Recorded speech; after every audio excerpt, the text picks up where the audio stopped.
एक किसान था। वह अपने खेतों में काम कर घर लौट रहा था। रास्ते में ही एक हलवाई की दुकान थी। उस दिन किसान ने कुछ ज्यादा ही काम कर लिया था और उसे भूख भी बहुत लग रही थी। ऐसे में जब वह हलवाई की दुकान के पास से गुजरा तो उसे मिठाइयों की खुशबू आने लगी। वह वहां खुद को रोके बिना नहीं रह पाया। लेकिन उस दिन उसके पास ज्यादा पैसे नहीं थे। ऐसे में वह मिठाई खरीद नहीं सकता था।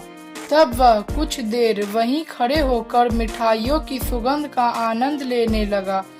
जब मिठाई वाले ने किसान को मजे से उसकी दुकान की मिठाइयों की खुशबू का आनंद लेते देखा, तब उससे किसान की खुशी देखी नहीं गई। वह किसान के पास गया और बोला, पैसे निकालो। किसान हैरान हुआ और बोला कि मैंने तो मिठाई नहीं खरीदी और न ही चखी है, फिर पैसे किस बात के।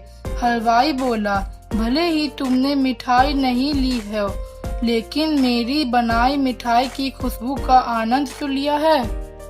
हलवाई बोला, मिठाई की खुशबू लेना मिठाई खाने के बराबर ही है, तो तुम्हें अब इसके पैसे देने होंगे।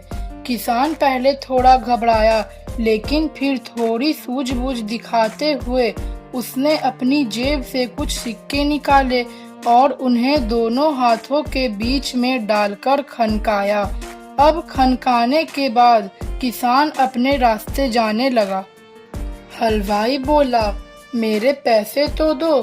किसान ने कहा, जैसे मिठाई की खुशबू का आनंद लेना मिठाई खाने के बराबर ही है, वैसे ही सिक्कों की खनक सुनना भी पैसे लेने के बराबर ही है।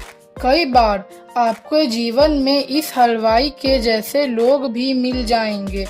ऐसे में आप घबराए नहीं, सूझबूझ से इन्हें जवाब दे और समस्या से इस किसान की तरह ही बाहर निकल जाएं।